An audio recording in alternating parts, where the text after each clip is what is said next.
मुफ्त की दवाई लेकिन हज़ारों का फ़ायदा।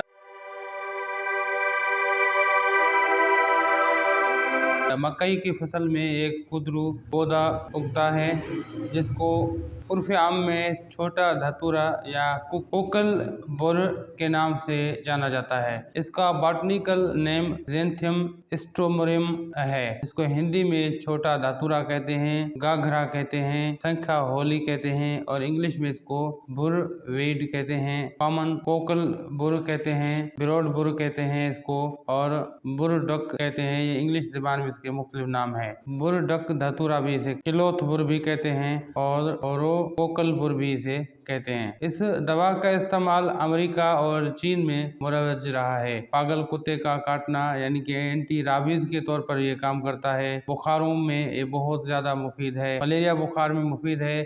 नाक के पर्दों की सोजिश यानी कि साइनोसाइटिस में ये मुफीद है और एलर्जी के लिए ये इंतहाई मुफीद है। सर के दर्द के लिए मुफीद है। दायमी कमजोरी के लिए मुफीद है। जज़ाम कोढ़ के लिए जिसको लेप्रोसी कहते हैं उसके लिए मुफीद है। जिल्द की शदीद खारिश के लिए मुफीद है। कदीम अमेरिकन लोग गुर्दों की तकलीफ में इसका कहवा बनाकर पीते थे। उसके अलावा ये गैसेस के वजह से जो दर्द होते हैं उनके लिए मुफीद है। रियोमाटिज्म के लिए मुफीद है। अर्थराइटिस के लिए मुफीद है। ये टीबी के लिए मुफीद है इंतहाई ये। और ठंड लग जाना जैसा कि कोल्ड कफ हो जाना उसके लिए इंतहाई मुफीद है। मौलिद खून है यानी कि ब्लड टॉनिक है। ये एंटी डायरियल है यानी कि जुलाब को रोकता है और बिल्कुल इस तरह चीन के लोग इसको इस्तेमाल कर रहे हैं। इसके अलावा भूख बढ़ाने, इम्प्रूव एपिटाइटिस के लिए ये जबरदस्त है। और पसीना आवर है, पेशाब आवर है, मुस्कन है, ताफे फंगस है यानी एंटी फंगल है, फफूंदी के लिए ये जबरदस्त है। शुगर को कम करने के लिए जबरदस्त है। ये पेट दर्द के लिए बेहतरीन है। शदीद बुखार में इसकी जड़ का बनाकर इस्तेमाल कराते हैं के लिए इंतहाई मुफीद है। और असर विलादत यानी कि मुश्किल से बच्चा पैदा हो तो इसकी चाय का एक कप पीने से बच्चा बहुत आसानी से पैदा हो जाता है। और इसके बीजों का कहवा मसाने के अमराज में इंतहाई मुफीद है। कोई भी मसाने की बीमारी हो, चाहे कोई इन्फेक्शन हो, रेत हो या पेशाब में कोई रुकावट हो, उसके लिए बेहतरीन है। इसके खुश्क पत्ते जिल्द की रंगत बदलने के काम आते हैं।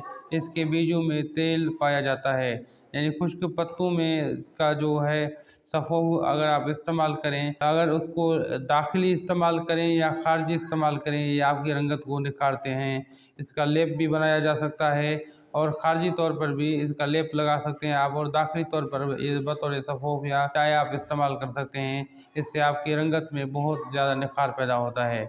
इससे पहचानने की सबसे बेहतरीन अलामत यह है कि ये मकई के फसल में अक्सर औकात ये पैदा होता है और वहाँ पर जो घास काटने लोग जाते हैं उनके कपड़ों में इसके जो है वो दाने चिमट जाते हैं। ये इसकी ख़ास पहचान है और देखने में बिल्कुल ये मुख्तलिफ है और जड़ी बूटियों से तो इसकी पहचान बिल्कुल अलग सी है। आप आसानी के साथ इसको पहचान सकते हैं। अब इसका जो ख़ास और बेहतरीन फ़ायदा है, ये बवासीर के लिए इंतहाई मुफीद है। इसके लिए इंतहाई आसान तरीका मैं आपको बता रहा हूँ। इसके जो बीज हैं आधा किलो लेकर 1 किलो पानी में गर्म करें जब पानी 1 पाव बच जाए यानी कि 3 हिस्से पानी के जल जाएं तो उसे उतार कर महफूज कर लें। इस्तेमाल इसका यह है कि 15 कतरे रोज़ाना नाश्ते से पहले दही के साथ लें। अल्लाह के फजल व करम से बवासीर कितनी ही ख़तरनाक और पुरानी क्यों न हो, चंद दिनों के इस्तेमाल से इससे शिफा होगी और बेहतरीन ज़बरदस्त चीज़ है। जिन्हें बहुत हल्का सा मसला है लिए तो ये बेहतरीन है, तीर बहदफ इलाज है। जिनको शदीद मसला है तो अपनी मालिश के मशवरे से ज़रूर इस्तेमाल करें। इंतहाई मुफीद और बेदरद चीज़ है, बहुत ही ज़्यादा फ़ायदेमंद है। अज़ीज़ साथियों, अब हकीम हाज़िक को दुआओं के साथ दीजिए इजाज़त। अल्लाह हाफ़िज़।